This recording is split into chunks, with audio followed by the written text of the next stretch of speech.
وہ بے چینی میں گھری انتظار کرنے لگی کہ یوں بھی اجمل کو چھوڑ کر کہیں نکلنا ان کے لیے سب سے مشکل کام ہوتا تھا۔ سوچو میں گھری وہ گردن جھکائے بیٹھی تھی جب چہرے پر تبسم سجائے ایک عمر رسیدہ خاتون کمرے میں داخل ہوئی۔ وہ نور چہرے کے گرد سفید دوپٹے کا حالہ ان کے چہرے کو ایک الگ کی جذبیت بخشے ہوئے تھا۔ ان سے اتفاق سے ملتی وہ سامنے رکھے صوف پر خود بھی براجمان ہوگی۔ جی آپ کی یہ کیا الجھن لے کر آئی ہیں؟ اللہ پاک سے دعا ہے کہ وہ آپ کے حق میں مجھے بہترین طریقے سے رہنمائی کرنے کی توفیق دے۔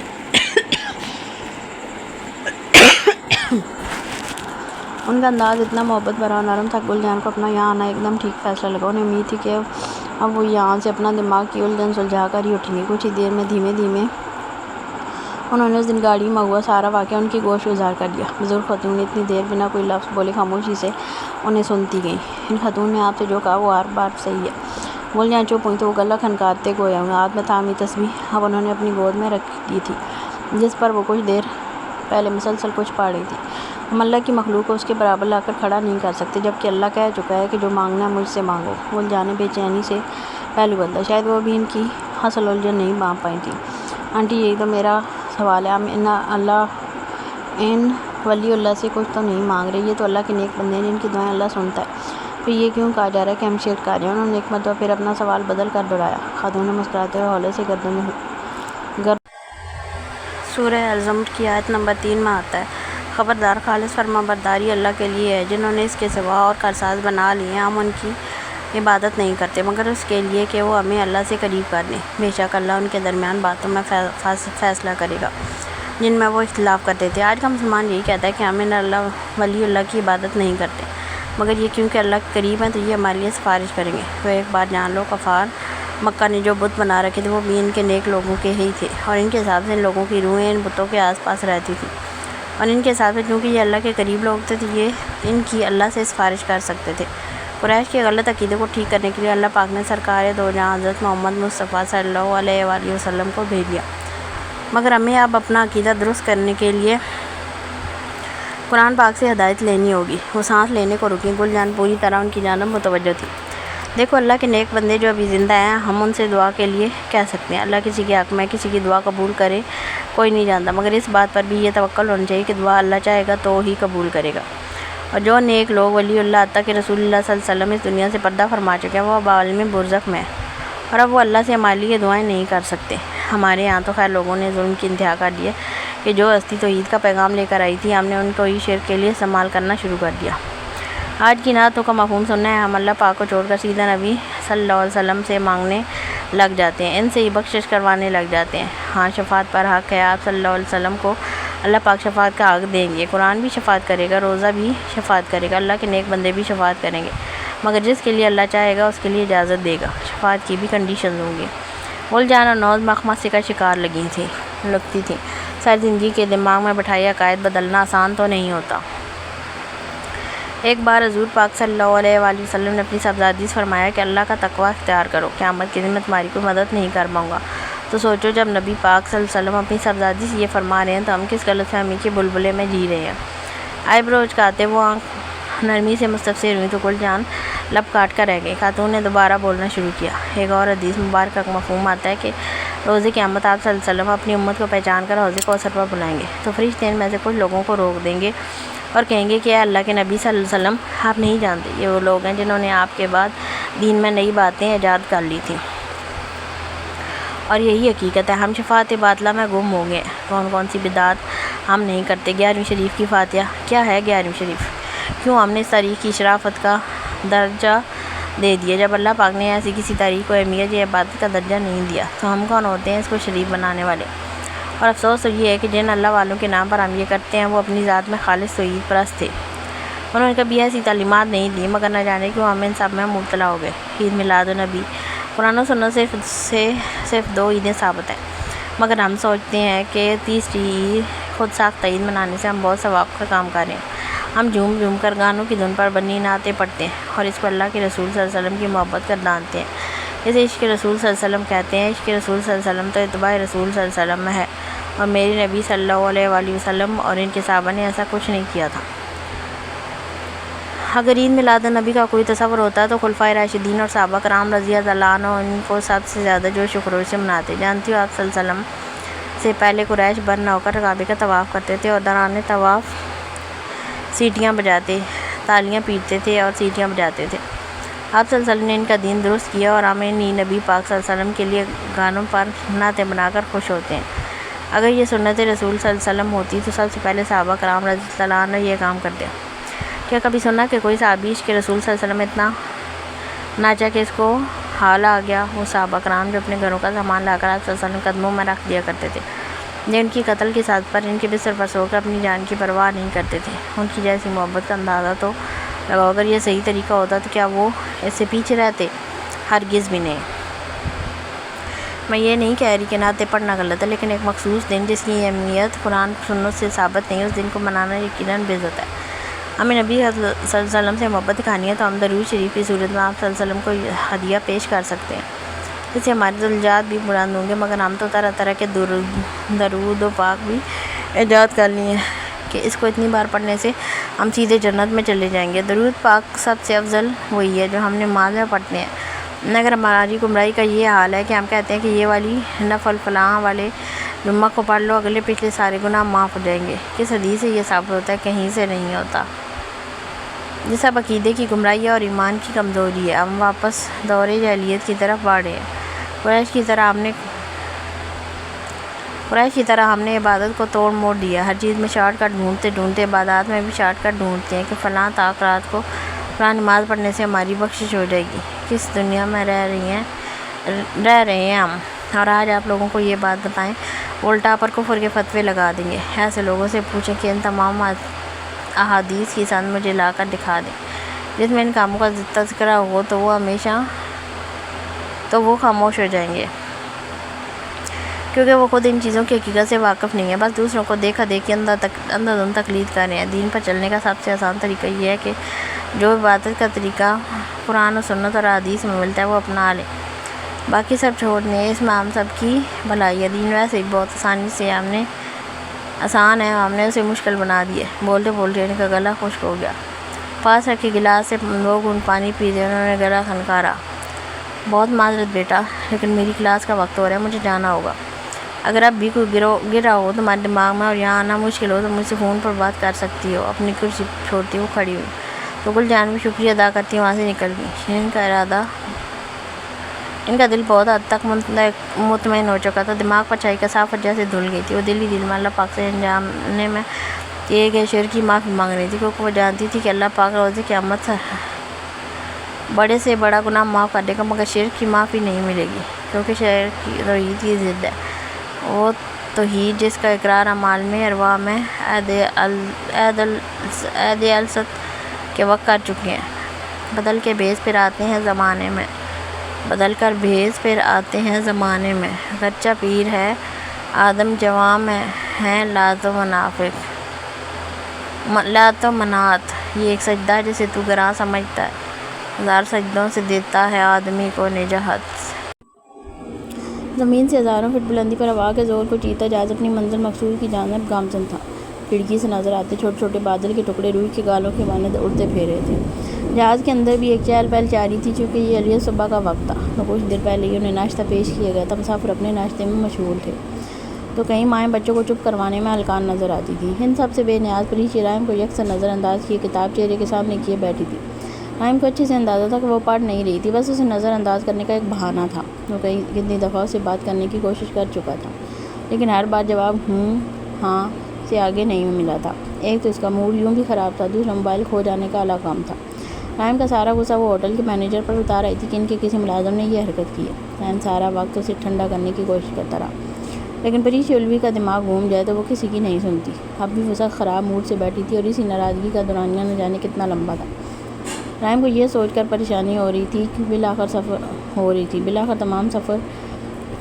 سفر تمام ہوا۔ ایئرپورٹ سے گھر تک کا راستہ بھی خاموشی سے کٹا تھا۔ عصمت علی خان نے انہیں لینے کے لیے ڈرائیور بھیج دیا تھا اور ڈرائیور کے سامنے وہ اپنی عزت افزائی ہرگز نہیں کروانا چاہتا تھا۔ گھر پہنچ کر پریچ فریش ہو گئی تو رحم نے اس کا موبائل ہینڈ بیگ میں واپس ڈال دیا۔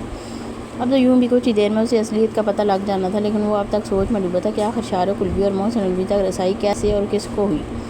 اس کی سوچ کا دائرہ پریچ کی آواز پر ٹوٹا جو اسے نبی کے پاس جانے کی اطلاع دے رہی تھی۔ پری پہلے ہم الوی ہاؤس جا رہے ہیں۔ ایک گہرا سانس بھرتے اس نے اپنا پلان اس گوش گزار کیا. گیلے بالوں میں لپٹے تولیے کھولتے پریچے کے ہاتھ تھمے تھے. اس نے ناسمجھی سے رحم علی خان کی جانب دیکھا جس کا ستا چہرہ بتاتا تھا کہ معاملہ کچھ سنگین نوعیت کا ہے. رحم کیا ہوا ہے میرے گھر پر؟ تولیہ صوف پر پھینکتی وہ تیزی سے اس کے نزدیک آئی. اس کی چھٹی اس نے اسے کچھ غلط ہونے کی خبر دی تھی. بولیں. اس کی شرٹ کے کالر کو دبوچتے وہ سخت پریشانی اور دھندلاہٹ کا شکار لگتی تھی. دل میں طرح طرح کے وائے میں سر اٹھا رہے تھے جنہیں وہ پوری قوت سے ذہن سے جھٹک دینا چاہتی تھی. پری تمہاری ابی اور بھائی کو پولیس نے اریسٹ کیا. اس کے دونوں ہاتھ تھام کر وہ آنکھوں میں جھانکتا گویا ہوا. پریشے کی آنکھوں میں بے یقینی کے ساتھ چند آنسو امڑ آئے تھے. منہ پر ہاتھ رکھتی ہوئے اس سے چند قدم دور ہوئی. آپ میرے خاندان کے پیچھے کیوں پڑ گئے ہیں؟ کس بات کی دشمنی نکال رہے ہیں ہم سے؟ چھوڑ دیں ہمارا پیچھا، بخش دیں ہمیں. گیلے بالوں کی لٹیں منہ میں مٹی میں جگڑتی وہ زمین پر بیٹھتی قرب میں ڈوبے لہجے میں گویا ہوئی. آنسوں کی جھڑی آنکھوں سے جاری تھی. رحم کو اندازہ تھا اس کا دل اندر سے کتنا ٹوٹا ہے. اسے بے بسی سے دیکھتا وہ تیزی سے اس کے نزدیک آیا. پری بلیو می، مجھے اس بارے میں کچھ نہیں معلوم. آئی سویئر یہ کارروائی ہمارے ڈپارٹمنٹ سے بھی نہیں کی گئی. مجھے تو بس بابا سے معلوم ہوا تھا اور اس لیے میں تمہیں آنٹی کے پاس لے جانا چاہ رہا تھا. اس کے جھکے سر کو اپنے کندھے لگاتے اس نے اسے تسلی دینا چاہی تھی. جھوٹ بولتے ہیں آپ، ایک نمبر کے جھوٹے مکار اور دغا باز انسان ہیں آپ. کل رات سے اب تک وہ اسے نہ جانے کن کن القابات سے نواز چکی تھی لیکن رائے میں اس کی ذہنی روح کا اندازہ بخوبی کر سکتا تھا. 16 بھیجے اس کے الزامات سہتا رہا. پہلے آپ نے مجھے مارنا چاہا. اس کے اس الزام پر رائم کا منہ صدمے سے کھلا تھا لیکن وہ کوئی صفائی دیتا اس سے پہلے پریشے اس پر ایک بار پھر فرد جرم عائد کرنا شروع ہو چکی تھی. پھر بیا آپی کے پیچھے پڑ گئے اور اب آپ نے میرے ابی اور بھائی کو اریسٹ کروا دیا. آپ دراصل اپنی خاندانی دشمنی ہم سے نکال رہے ہیں. آنسوں سے تر چہرہ لیے ہوئے اس وقت رحم علی خان سے سخت متنفر ہوئی دکھائی دیتی تھی. وہ بس دکھ سے اسے سنے گیا. اپنی صفائی میں کچھ بولنے کا فائدہ بھی نہیں تھا. وہ چند گھنٹوں پہلے اس کے ساتھ جو کر چکا تھا اس کا رد عمل ایک دم جائز تھا. اچھا ہم یہ بعد میں دیکھیں گے یہ سب کس نے کیا ہے اور کیوں کیا. فی الحال تمہارے گھر چلتے ہیں. آنٹی اکیلی ہوں گی، انہیں تمہاری ضرورت ہوگی. ایک گہرا سانس بھرتے اس نے پریشے کے گال پر بے آنسو اپنی انگلی کے پور سے صاف کیا. اس لمحے اسے اپنی صفائی دینے سے زیادہ ضروری پریشے کو سہارا دینا لگا تھا. وہ کم از کم اپنی ماں کے پاس چلی جاتی تو کچھ تسلی تو ملتی. نہیں دکھائیں یہ جھوٹی ہمدردی، مجھے نفرت ہے مجھے آپ سے. اسے دھکا دے کر خود سے دور کرتی ہوئے ایک جھٹکے سے اٹھی. ڈریسنگ ٹیبل پر رکھا کیچر اٹھا کر بنا برش کیے اس میں بال جکڑے اور ہینڈ بیگ اٹھاتی کمرے سے نکل گئی. رحم تیزی سے اس کے پیچھے لپکا تھا. وہ اس حالت میں اسے ڈرائیونگ کرنے کی اجازت نہیں دے سکتا تھا. لاکھ وہ اس سے متنفر تھی لیکن وہ تو اپنے ہوش و حواس میں تھا نا. یوں اس کی ضد کے آگے ہار نہیں مان سکتا تھا. پری رکو. کی ہولڈر سے چابی نکالتے پریشے کے ہاتھ ایک پل کو تھمے. خبردار جو میرے نزدیک آئے. انگلی اٹھاتی وہ درستی سے گویا ہوئی. رحم کو سمجھ نہیں آ رہا تھا اس بے پری شیرنی کو آخر کس طرح قابو کرے. ایک گہرا سانس بھرتا وہ اس کے نزدیک پہنچا. پری ہم ساتھ جائیں گے. اس کے ہاتھ سے چابی لیتا وہ نرمی سے گویا ہوا تو پریشے ایک بار پھر بد کی تھی.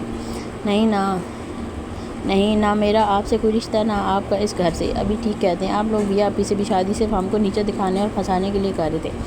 بلکہ مجھے لگتا ہے جواز کو بھی آپ نے پیسے دے کر سارا ڈرامہ رچایا ہوگا. ایک نمبر کے دھوکے باز ہیں آپ. ایک بار میرے باپ بھائی کو باہر آنے دیں پھر میں آپ سے نبٹتی ہوں. اتنی دیر میں اس کے گناہوں کی نئی چارج شیٹ تیار کر چکی تھی. اس کی آواز اتنی بلند تھی کہ گھر کے کونے خدروں سے ملازمین نے گردن نکال کر جھانکا تھا. پریشے تماشا مت بناؤ، سب لوگ ہمیں دیکھ رہے ہیں. ایک گولی سے ملازمین کو نوازا وہ دانت پر دانت جمائے دھیمے لہجے میں گویا ہوا. ہماری عزتیں ساری دنیا کے سامنے اچھال دیں اور لیکن اس کا جملہ آدھا منہ میں ہی رہ گیا جب رحم نے اسے اٹھا کر اپنے کندھے پر ڈالا اور بنا کچھ کہلا ان کا دروازہ پار کر گیا. اس اچانک افتاد کے لیے پریشے تیار نہیں تھی. وہ جب تک صدمے سے باہر نکلی وہ اسے جیپ کے فرنٹ سیٹ پر بٹھا کر خود ڈرائیونگ سیٹ سنبھال چکا تھا. پریشے کا پارا آسمان پر چڑھا تھا. ایسے کیسے وہ اپنی منمانی کر سکتا تھا. دروازہ کھولتے وہ نیچے اترنے لگی لیکن رحم نے اس کی یہ کوشش ناکام بناتے اس کی کلائی تھام لی.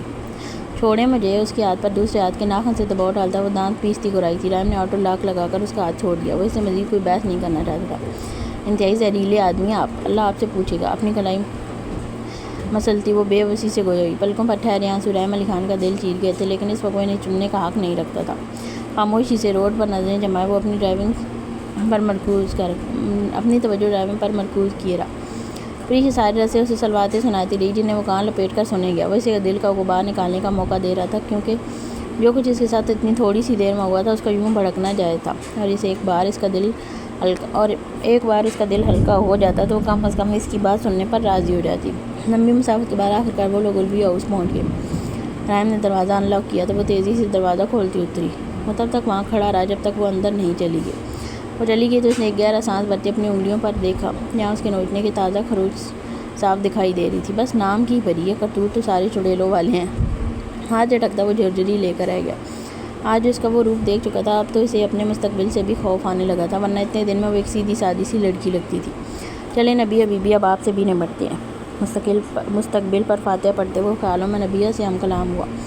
کچھ ہی دیر بعد گاڑی ہواؤں سے باتیں کرتی واپسی کے سفر پر گامزن تھی۔ ارسلان کے امتحانات ختم ہو گئے تھے، آج کل وہ فارغ رہتا تھا، اس لیے زیادہ وقت گھر پر ہی گزرتا تھا، مگر اس دن کے بعد سے جتنا وہ غانیہ کو نظر انداز کرنا چاہتا تھا اتنا ہی وہ اس کے سر پر سوار رہنے لگی تھی، اور یہی چیز ارسلان کے لیے جھنجھلاہٹ کا باعث بنتی جا رہی تھی۔ دوسری طرف تانیہ کا دباؤ بڑھتا جا رہا تھا کہ وہ اپنی بیوی کو طلاق دے تاکہ وہ اپنے ماں باپ کو اسے شادی کے لیے دوبارہ منا سکے۔ آج بھی تانیہ سے بحث کے بعد وہ اسے منانے کے لیے لنچ پر لے گیا تھا اور پھر وہاں سے مال، اچھی طرح سے جیب خالی کروا کر بالآخر اس کا موڈ ٹھیک ہو گیا تھا۔ ارسلان نے ایک سکون کا سانس خارج کیا، اس نے سوچ لیا تھا کہ وہ اب غانیہ سے دو ٹوک بات کرے گا، آخر اسے ایسے کب تک چل سکتا ہے، اور غانیہ نہیں مانتی تو وہ اسے حویلی چھوڑ کر آ جائے گا۔ اپنے تئیں اس نے ساری منصوبہ بندی کر لی تھی۔ تانیہ کو اس کے گھر چھوڑ کر جس وقت گھر میں داخل ہوا مغرب ہونے والی تھی، اس کا ارادہ تھا وہ شاور لے کر کچھ دیر سو جائے گا، لیکن بیڈ روم میں داخل ہونے پر اسے حیرت کا جھٹکا لگا۔ غانیہ گلابی کرتے کے ساتھ وائٹ پلازو میں نکھری سی تیار بیٹھی تھی، بالوں کے سائڈ پونی ٹیل بنا کر کندھے کے ایک طرف ڈالا ہوا تھا، اس نے شاید پہلی بار میک اپ بھی کیا تھا۔ گلابی جوڑے کے ساتھ ہم رنگ ہونٹ اور گال اس کی گندمی رنگت پر بہت بھلے معلوم ہو رہے تھے۔ تم کہیں جا رہی ہو؟ اسے اچھا لگا تھا کہ کچھ دیر وہ اس کے سر پر سے ہٹے گی، بلکہ لمحوں میں اس نے فیصلہ لیا کہ وہ اب سوئے گا نہیں، بلکہ یہ چند خوبصورت پل اکیلے سکون سے جا کر انجوائے کرے گا۔ میں نہیں، ہم۔ اس کے جواب پر ارسلان کا ارمانوں کا بنایا محل زمین بوس ہوا تھا۔ مطلب؟ وہ بجھک کر رہ گیا، ایسے کیسے وہ اس پر حکم چلا سکتی تھی؟ مطلب یہ کہ فاتح آنٹی تو ہے نہیں، تو آج ہم ڈنر باہر کریں گے۔ فاتح آنٹی چند روز کے لیے گاؤں گئی تھی، ایسا ایسا چل جب اس کے نزدیک آ کر کھڑی ہوئی، آنکھوں میں ٹھہرا استحقاق اور ہونٹوں پر سجی پورے اعتماد مسکراہٹ ارسلان علی خان کے لیے خطرے کی گھنٹی بجا رہی تھی۔ یہ نادر خیال تمہارے دماغ میں کیوں آیا؟ وہ اسے ہرگز کچھ فہم نہیں کرنا چاہتا تھا، سو اسپاٹ لہجے میں مستفسر ہوا، آنکھوں میں پھیلی بیزاری یہ جتانے کے لیے تعریف کی گئی کہ وہ اس کا ساتھ پسند نہیں کرتا۔ ویل، بیویوں کو تو ایسے خیالات آتے رہتے ہیں۔ اس کی گردن کے گرد اپنے ہاتھوں سے ہلکا بناتی وہ مسکراتے ہوئے گویا ہوئی۔ اس کے سر پر ارسلان ایک لمحے کے لیے ایک دم سن ہوا تھا۔ تم آج کل شاید موویز زیادہ دیکھنے لگی ہو۔ دماغ میں صرف فطور بھرتا جا رہا ہے۔ اگلی پل اس کے ہاتھوں کو ایک جھٹکے سے جھٹکتا وہ درستی سے گویا ہوا، یہ بازاری قسم کی حرکتیں جہاں سے بھی سیکھی ہے نا، کم از کم مجھ پر چلانے کی کوشش مت کرو۔ انگلی اٹھا کر تنبیہ کرتا ہوا الماری کی جانب پلٹ گیا۔ وہ جان بوجھ کر سخت الفاظ استعمال کر کے اس کا دل توڑنا چاہتا تھا، اس کا اعتماد متزلزل کرنا چاہتا تھا، اس کے دل میں اپنے لیے بدگمانی ڈالنا چاہتا تھا۔ صرف یہی واحد صورت اب بچی تھی جس سے وہ خود سے اسے چھڑانے کے لیے راضی ہو جاتی، لیکن وہ بھول چکا تھا کہ وہ کوئی عام عورت نہیں ہے، اس کی بیوی تھی، نکاح کے بولوں سے اس کے سائے ماہی تھی، اسے اعتماد کی پہلی سیڑھی پر کھڑا کرنے والا وہی تھا، اس کے بکھرے وجود کو سمیٹ کر زندگی کا فلسفہ سمجھانے والا وہی تھا، تو کیسے وہ اتنی آسانی سے اپنے حق سے دستبردار ہو سکتی تھی؟ آپ چاہتے ہیں نا میں آپ کے بتائے رشتے سے شادی کر لوں؟ اس کے اتنے سارے جملے کو شاید کے گھون کی طرح اندر اتارتی وہ سنجیدگی سے مستفسر ہوئی۔ ارسلان پلٹ کر اس کے ہاتھ میں تھامے اپنے ہاتھ کو دیکھا، کتنے حق سے وہ اب اس کا ہاتھ تھام لیا کرتی تھی۔ ہاں، اپنا ہاتھ اس کے ہاتھ سے کھینچتا وہ بھی سنجیدگی سے گویا ہوا، اگر وہ خود اس موضوع پر بات کر کے کسی بھی قیمت پر اس کی زندگی سے جانے کو تیار تھی تو وہ ہر قیمت چکانے کو تیار تھا۔ میری ایک چھوٹی سی خواہش ہے۔ ارسلان نے آنکھیں چندھاتے اس کی آنکھوں میں جھانکا، وہ اس کی خواہش کا اندازہ لگانا چاہتا تھا، کوئی بینک بیلنس، بنگلہ، گاڑی۔ اگر آپ میری خواہش پوری کر دیں گے تو میں نہ صرف آپ کی زندگی سے ہمیشہ کے لیے نکل جاؤں گی بلکہ تانیہ خود آپ کی دلہن بناؤں گی۔ ارسلان کے ذہن میں مزید مادی چیزوں کی فہرست لمبی ہوتی ہے، لیکن وہ جو بھی مانگتی وہ ذہنی طور پر تیار تھا، کیونکہ جس طرح اس کے انداز و اطوار دن بدن بدلتے جا رہے تھے، اسے جلد از جلد خلاصی ضروری تھی۔ اب تو وہ اس جیسے پورے اعتماد بندے کو بھی کنفیوز کر دیتی تھی۔ بولو، میں سن رہا ہوں۔ دونوں ہاتھ بازو پر باندھتے اس نے ایک گہرا سانس خارج کیا۔ اگلے 1 ماہ کے لیے ہم سچ منچ والے میاں بیوی کی طرح رہیں گے، ایک ساتھ کھانا پینا، گھومنا پھرنا، سونا جاگنا۔ ٹھیک 1 ماہ بعد آج کے دن میں آپ کی زندگی سے ہمیشہ ہمیشہ کے لیے چلی جاؤں گی، بنا کوئی ڈرامہ کھڑا کیا، بلکہ تانیہ کو اپنے ہاتھوں سے آپ کی دلہن بناؤں گی۔ بولے، منظور ہے؟ ارسلان کا منہ ایک بار پھر بے یقینی سے کھلا تھا۔ وہ لڑکی اس کے دماغ کی چولیں ہلانے میں ماہر ہو چکی تھی۔ جہاں اسے لے کر اس کی سوچ ختم ہوتی تھی، غانیہ ابراہیم وہاں سے سوچنا شروع کرتی تھی اور اسے بے بس کر ڈالتی تھی۔ تم پاگل ہو گئی ہو؟ میں ایسا کچھ نہیں کرنے والا، درستی سے کہتا وہ صوف پر برجمان ہوا۔ اوکے، مرضی آپ کی، اس سنہری موقع تو آپ کو پھر نہیں مل سکتا، ایک بار اور سوچ لیں، بس 1 ماہ، اس کے بعد آزاد۔ وہ اسے للچا رہی تھی۔ ارسلان علی خان اس وقت کو کوس رہا تھا جب اسے ہمدردی کا بخار چڑھا تھا۔ دوسری صورت میں آپ کے سر پر ہمیشہ یوں ہی سوار رہوں گی اور عدے جان کو بھی بتا دوں گی، کوئی چڑیل تانیہ اب بھی آپ کے پیچھے ہے، بلکہ تانیہ چڑیل کو بھی بتا دوں گی کہ آپ نے مجھ سے شادی کی ہے۔ بیڈ پر سکون سے براجمان ہوتے اس نے کندھے اٹھائے۔ ارسلان کا شدت سے دل چاہ رہا تھا وہ وقت کو پیچھے کر سکتا، اب تو اسے شادی نہ کرتا اور کر بھی لی تھی تو کم از کم اسے اپنے لیے کھڑا ہونے پر پورا اعتماد ہونے وغیرہ وغیرہ ٹائپ لیکچر نہ دیتا۔ اور بنو ٹونی رابنس، دل میں کڑتا وہ خود کو ملامت کر رہا تھا، ویسے کوئی اتنا گھٹیا اور کم ضعف کیسے ہو سکتا ہے؟ دانت پر دانت جمائے اس نے ایک بار پھر غانیہ کی عزت نفس پر وار کرنا چاہا۔ مسز ارسلان علی خان سے دنیا کی ہر نیچ حرکت ایکسپیکٹ کر سکتے ہیں۔ وہ اپنے ٹوٹے وجود کو سمیٹ کر کھڑی ہوئی تھی اور اب اتنی آسانی سے اسے کوئی نہیں توڑ سکتا تھا۔ ارسلان ایک بار پھر سے چوہا، میرے نام سے اپنا نام مت جوڑو۔ وہ اسے جلانا چاہتا تھا، توڑنا چاہ رہا تھا، لیکن وہ ہر بار اسی پر پلٹ کر اسے اندر سے بھسم کیے رہی تھی۔ وہ تو جڑ گیا ہے، کاغذی ثبوت ہے میرے پاس، کہیں تو دکھا دوں، یا کہیں تو ڈپارٹمنٹ کے فیس بک پیج پر اپلوڈ کر دوں۔ ارسلان تیز ہوتے تنفس سے اسے گھورے گیا۔ وہ اسے بہت انڈر اسٹیمیٹ کر گیا تھا۔ اسے لگتا تھا تانیہ کو خوش رکھنا دنیا کا مشکل ترین کام ہے، لیکن کانیا ابراہیم اس کے لیے لوہے کا چنا ثابت ہو رہی تھی۔ اگر میں تمہاری بات مانتا ہوں تو کیا گارنٹی ہے تم مجھے 1 ماہ بعد چھوڑ دو گی، کیونکہ جتنی چیپ تم ہو وقت آنے پر تم مکر جاؤ گی۔ اس کے ذہن نے جوڑ توڑ کر لی تھی اور یہ سودا اتنا برا بھی نہیں تھا، بشرطیہ کانیا وقت آنے پر مکرتی نہیں۔ یہ کانیا ارسلان علی خان کا وعدہ ہے، اور خان کی بیوی بھی زبان کی پکی ہوتی ہے۔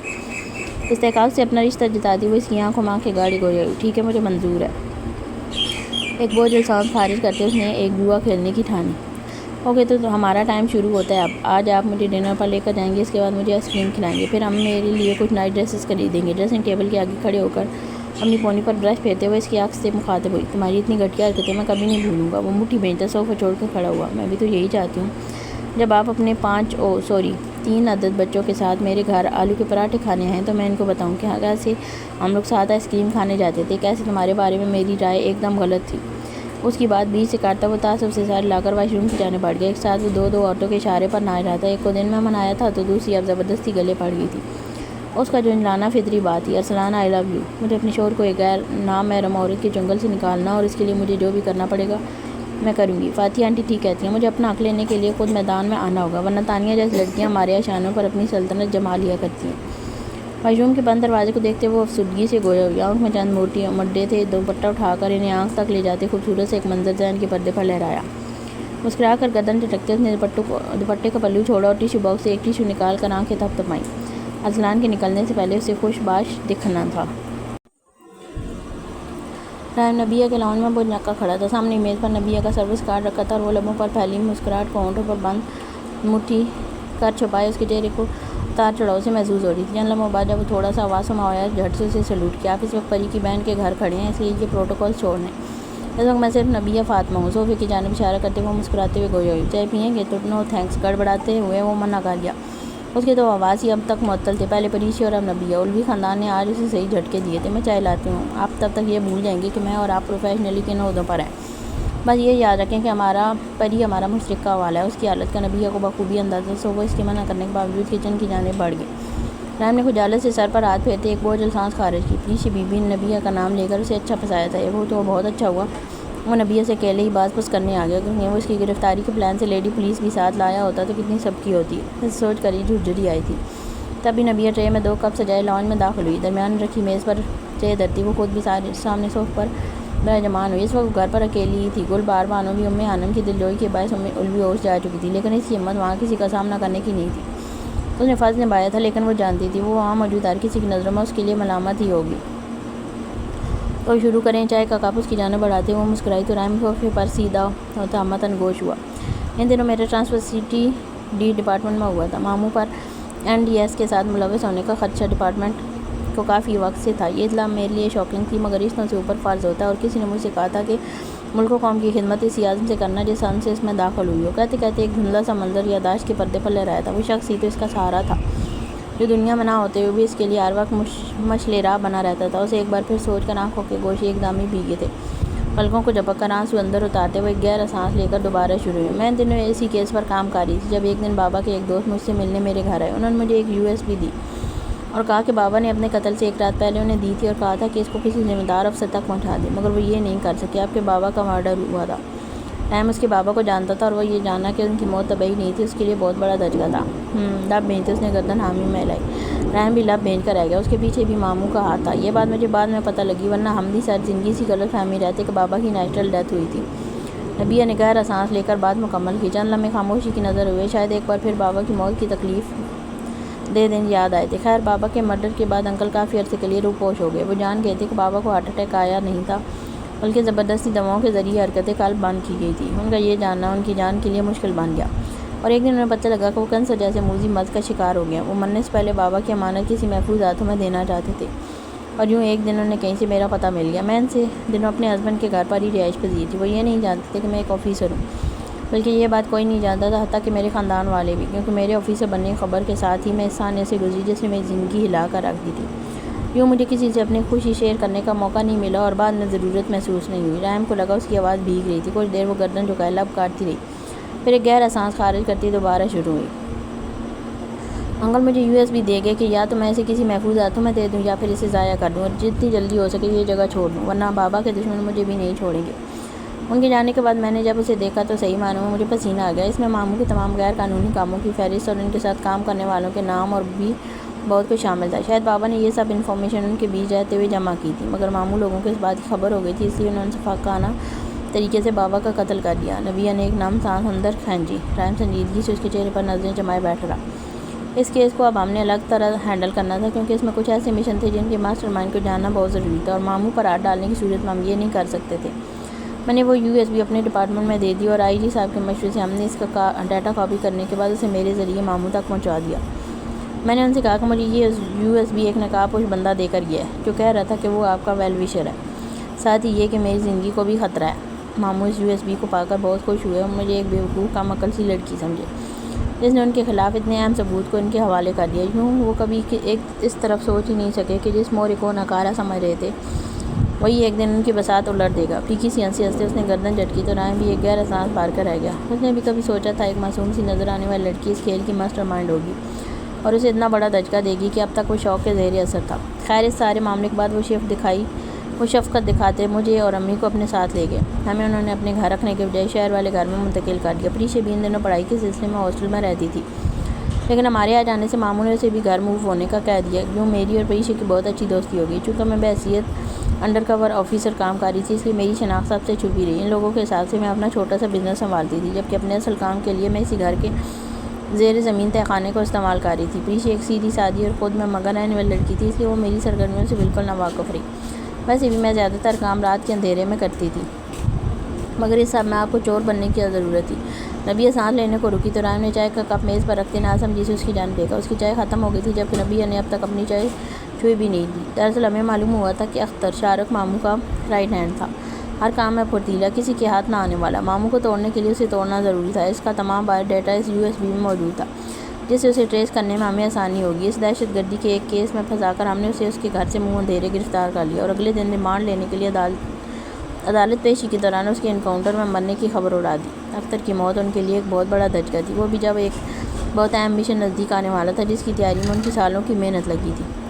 ایسے میں اختر کی جگہ باہر کے کسی آدمی کو گروپ میں شامل کرنا ان کے لیے آسان نہیں تھا، ساتھ ہی وہ اتنا ٹرینڈ اور پھرتیلا بھی ہو، ایسا شخص ڈھونڈنا بھی ایک مشکل امر تھا۔ اس بات کو مد نظر رکھتے ہوئے میں نے چند چوریاں کی اور ان کی ویڈیو ہر جگہ پھیلا دی۔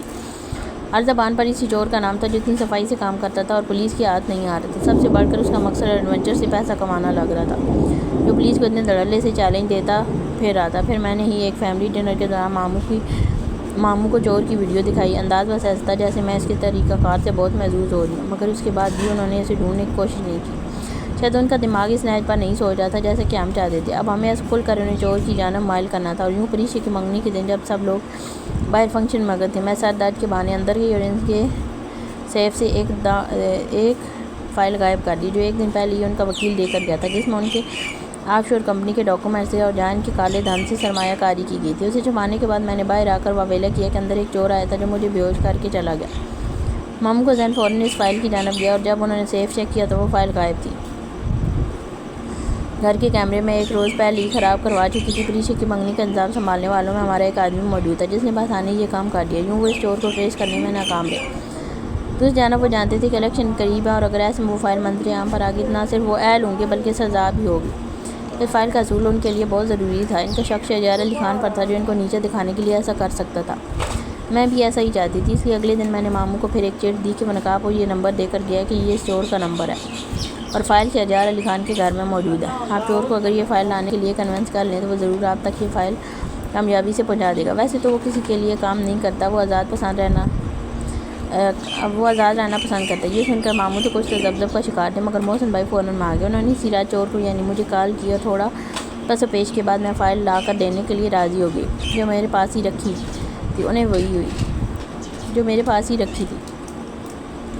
آہستہ آہستہ میں ان کے مختلف کاموں کے لیے ناگزیر ہوتی چلی گئی۔ میں ہر کام کا کامیابی سے کرتی جا رہی تھی، کیونکہ ہمارا اصل ٹارگٹ جلال الدین ایجنٹ ایکس تھا۔ اس مقصد کو حاصل کرنے کے لیے ہم نے ان کے کتنے غیر قانونی کاموں کو جانے دیا، مگر جب غیر قانونی اسلحے کی ایک بہت بڑی کھیپ آئی تو ہم اسے نظر انداز نہیں کر سکے۔ اسلحہ ان کے اڈے پر پہنچانے کے بعد ہم نے USB میں موجود عرفان اور نذیر کا تمام بایو ڈیٹا نکالا اور انہیں بھی دہشت گردی کے الزام میں پکڑ لیا۔ بعد میں ان کے ہیڈ کوارٹر پر چھاپا مار کر تمام اسلحہ قبضے میں لے لیا اور نشاندہی کی ذمہ داری نذیر اور عرفان کے ساتھ ڈال دی۔ یوں میں ایک بار پھر ان کی نظروں میں بے قصور ٹھہری۔ اسی دن امی کو رنجانا اٹیک آ گیا۔ میں CCU میں امی سے ملنے گئی۔ پریشے، محسن بھائی اور ماموں بھائی تھے۔ میں باہر نکلی تو امی کی وجہ سے کافی اپسیٹ تھی، کسی سے بات نہیں کرنا چاہتی تھی، اس لیے ICU کے دروازے کے باہر کی طرف بنے چھوٹے سے باغ میں چلی گئی، جہاں میں کچھ دیر سکون سے اکیلے بیٹھنا چاہتی تھی۔ مجھے نہیں معلوم تھا اللہ پاک نے مجھے اتفاقی طور پر نہیں بلکہ ایک پلان کے تحت وہاں بھیجا تھا، تاکہ میں محسن بھائی کی زبانی ہونے والے اس دہشت گردی کے پورے پلان سے آگاہ ہو سکوں۔ وہ لوگ جس میٹنگ سے ہو کر آئے تھے اس کے لیے بندے ہائر کرنے تھے، جس کا ذکر وہ رات کے اندھیرے میں خالی باغ میں کھڑے ہو کر رہے تھے، جہاں ان کے حساب سے کوئی بھی موجود نہیں تھا۔ میں جس خاموشی سے وہاں آئی تھی، اسی خاموشی سے اندر واپس جا کر پریشے سے امی کی طبیعت کو ڈسکس کرنے کی۔ وہ لوگ تھوڑی دیر میں چلے گئے۔ ان کے جاتے ہی میں نے پریشے سے کینٹین سے اپنے لیے چائے لانے کو کہا اور ان تمام پلان سے IG صاحب کو آگاہ کیا۔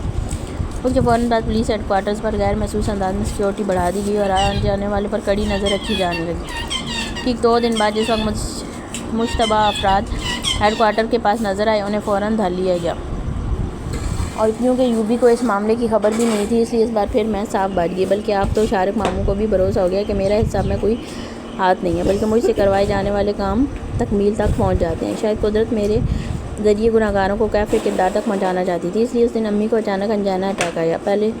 بہت پہلے مجھ سے کسی نے بولا تھا کہ اللہ کے ہر کام میں مصلحت ہوتی ہے، اور اس دن امی کا اٹیک بھی مجھے ایک مصلحت لگا۔ رائم محسوس کر رہا تھا، بار بار اس کی آنکھیں نم ہو جاتی تھیں، شاید ماضی کی کچھ جھلکیاں اس کے ذہن کے پردے پر ابھر کر مٹتی تھیں۔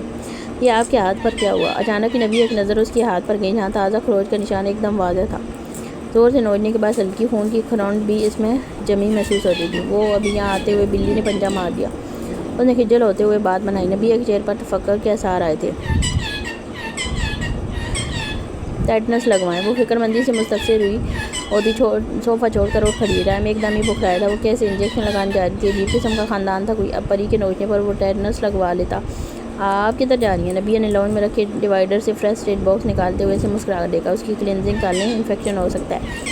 باکس میز پر رکھتے وہ گہرا سانس بھرتی گویا ہوئی۔ رائم کو اس کا یہ تفکر بڑا انداز اچھا لگا تھا۔ وہ نہ صرف ایک کامیاب پولیس آفیسر تھی بلکہ ایک اچھی انسان بھی تھی۔ اس چھوٹی سی ملاقات میں ہی وہ اس سے کافی متاثر ہوا تھا۔ تھینکس، آپ اپنی کہانی مکمل کریں۔ نبی نے ایک گہرا سانس بھرتے دوبارہ سلسلہ کلام جوڑا۔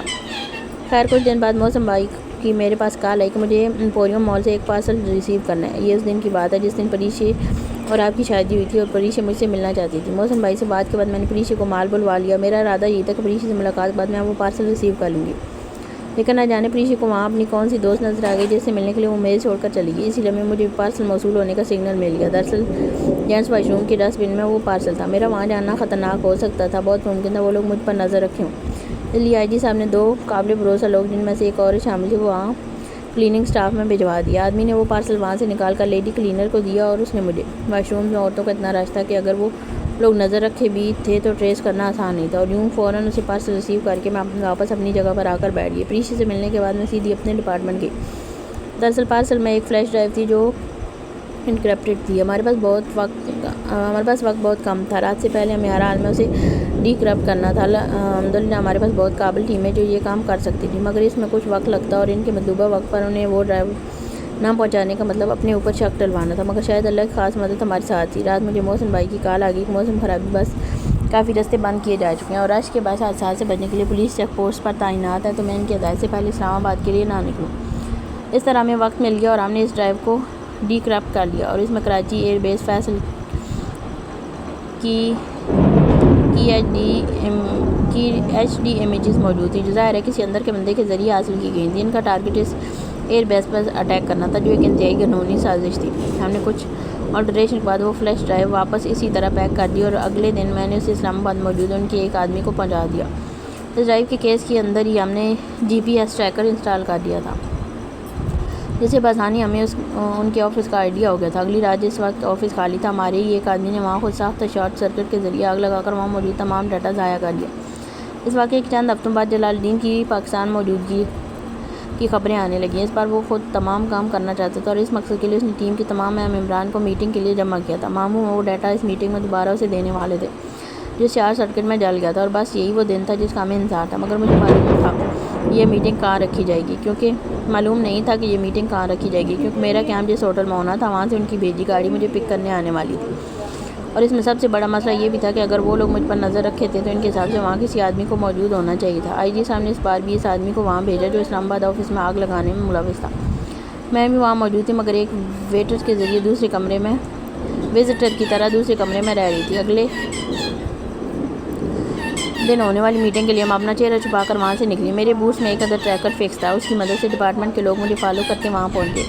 اس کے بعد کیا ہوا یہ تو اب ساری دنیا جانتی ہے، بس اللہ کے عزم سے یہ مشن کامیاب ہو گیا۔ فاتحانہ مسکراہٹ چہرے پر سجائے وہ رائم کو دیکھ رہی تھی، جس نے کھڑے ہو کر ایک بار پھر اسے سلوٹ کیا۔ وہ جو اسے چور سمجھ کر باز پس کرنے آیا تھا، عزت و احترام کے ساتھ اسے سلام پیش کرتا واپس جا رہا تھا۔ آئی وش کہ میں بھی اس مشن کا حصہ رہا ہوتا، اس کے لہجے میں حسرت جھلک رہی تھی۔ وہ اس مشن میں بہت خطرناک ہوتے ہیں، لیکن ان کی تکمیل انسان کو اپنی نظروں میں معتبر کر دیتی ہے۔ اس کی بات پر نبیہ مسکرا دی تھی۔ کچھ دیر بعد وہ اسے رخصت لیتا وہاں سے نکلا تو ذہن کے پردے پر بس ایک ہی سوچ سوار تھی۔ اب بس اسے کسی بھی طرح پریشے کو منانا تھا، اور فی الحال یہی اس کا سب سے بڑا مشن تھا۔ پریشے کو اولوی ہاؤس میں ٹھہرے پورا ہفتہ ہونے کو آ رہا تھا۔ وہاں اب تک ایک سوگ کی فضا قائم تھی۔ اس خبر کے بعد رائنا تو اپنے میکے چلی گئی تھی۔ پریشے نے بھی فی الحال اپنے کام سے بریک لے کر مینیجر کے ذریعے سب کے ایڈوانس وغیرہ واپس کر دیے تھے۔ لوگوں کی باتیں اور طعنے سہنا، ان کے چپتے سوالوں کے جواب دینا ان کے بس کی بات نہیں تھی۔ وہ گھر بند ہو کر بیٹھ گئی تھی۔ ان کا دل یہ ماننے کو تیار نہیں تھا کہ اس کے ابی اور بھائی ایسا کچھ کر سکتے ہیں۔ اسے لگ رہا تھا انہیں سب میں پھنسایا گیا، اور نبیہ نے بغیر کسی حقیقت جانے ان کے ساتھ یہ کر کے بہت غلط کیا۔ نبیہ کی حقیقت جان کر اس کا دل پوری طرح ٹوٹا تھا، تو دوسری طرف رائم سے بھی اس کا دل کھٹا ہو گیا تھا۔ دنیا میں ہر وہ رشتہ جس پر اسے مان تھا، ان سب نے اس کا دل توڑا تھا۔ نہ جانے کی محبت کے معاملے میں وہ اتنی مفلس تھی، یہ احساس اب دل میں جڑ پکڑتا جا رہا تھا، اور اس نے عہد کر لیا تھا اب وہ کسی پر بھروسہ نہیں کرے گی، اپنے جذبات کسی پر نہیں لوٹائے گی۔ اس وقت کسی کے کانٹیکٹ کارڈ کی تلاش میں بے دلی سے بیٹھی اپنا پرس کنگا رہی تھی۔ اسے تو اب یہ پرس بھی جادوئی لگتا تھا جب سے اس میں سے اچانک موبائل برآمد ہوا تھا۔ اس دن سے وہ یہ سوچ کر شرمندہ تھی کہ اس نے ہوٹل مینیجر کو خود ہی سلواتیں سنائی تھی۔ ایک بار پھر خیال آنے پر اسے شرمندگی نے آن گھیرا۔ اگر اسے پتہ لگ جاتا کہ یہ حرکت بھی رائم کی ہی تھی تو شاید وہ اب کے بارے سے نوچنے کے بجائے سیدھے چیر پھاڑ ہی ڈالتی۔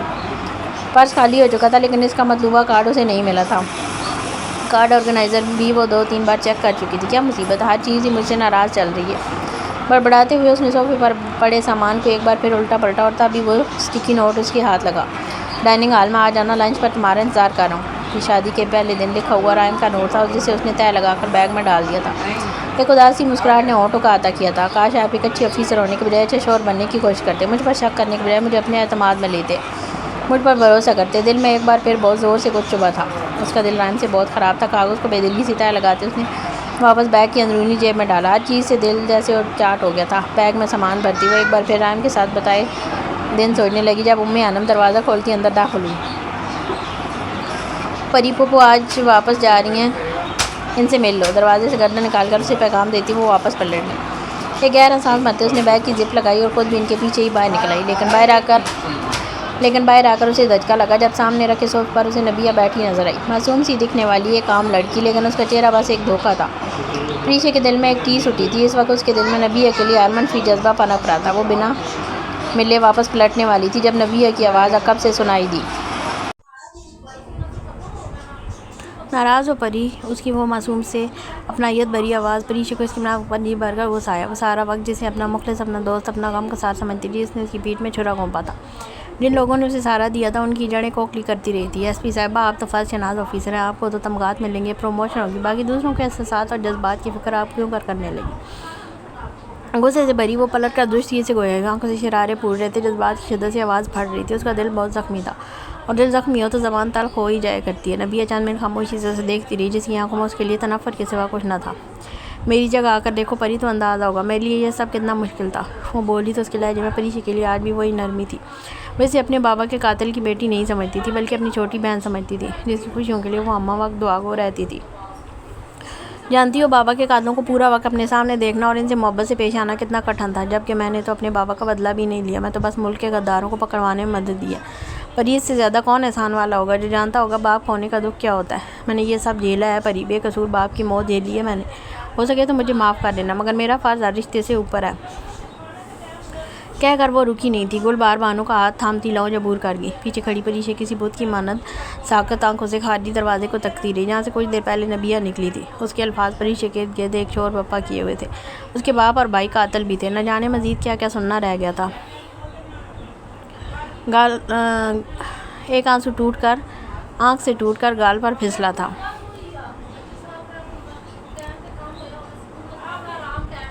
نبیہ گل بہار بانو کے ہمراہ واپس عباس مینشن آ گئی تھی۔ اتنے عرصے سے اس کا گھر بند تھا، اس کی صفائی ستھرائی اور دوبارہ سیٹ کروانے میں اسے 2-3 دن لگ گئے تھے۔ اس گھر کی ایک ایک چیز سے اسے بہت محبت اور انسیت تھی۔ اگر اتنا اہم مشن اس کے آگے نہ ہوتا تو وہ کبھی بھی اپنا گھر چھوڑ کر نہیں جاتی۔ آج چھٹی کا دن تھا، وہ اس کے لیے ہر دن ہی برابر ہوتا تھا، لیکن فی الحال اتنے اہم مشن کی کامیابی کے بعد اس نے چند دن کا بریک لے لیا تھا۔ وہ پوری توجہ سے اس گھر کا ایک ایک کونا سنوارنا چاہتی تھی۔ اس وقت بھی وہ لان میں بیٹھی سبزیوں کی پنیری لگا رہی تھی۔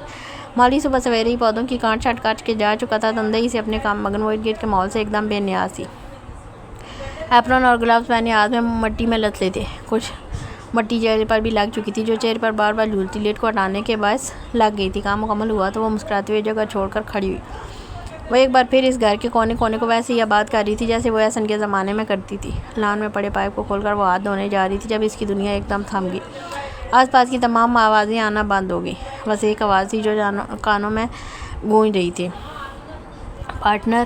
اسے ڈر لگا اگر اس نے پلٹ کر دیکھا تو وہ پتھر کی ہو جائے گی، یہ خواب ٹوٹ جائے گا اور اس آواز کا طلسم ختم ہو جائے گا۔ وہ سانس روکے ساکت کھڑی رہی، دل زور زور سے دھڑک رہا تھا۔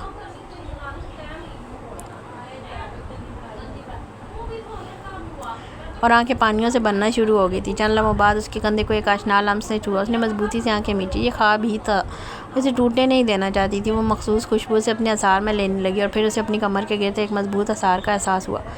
آنے والا اس کے کندھے پر اپنی ٹھوڑی ٹکائے اس کی گردن ساکت کر چکا تھا۔ مجھے ویلکم نہیں کہو گی؟ اس کی گرم سانسیں نبیہ کو زندگی کی حرارت کا پتہ دے رہی تھی۔ وہ بند آنکھوں سے پلٹی، کیا اتنے عرصے سے دل میں پنپنے والی خواہش سچ میں حقیقت بن کر سامنے آ کر کھڑی ہو سکتی تھی؟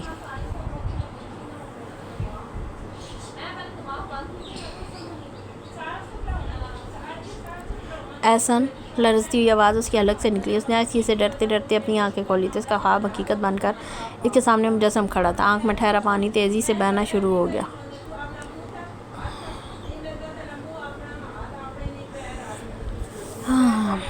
اب یہ احسن سچ میں واپس آ گیا یا پھر پری کا خواب ہوگا؟ چلیں دیکھتے ہیں کہ کیا ہوتا ہے۔ سوری، پری نہیں، نبیہ کا۔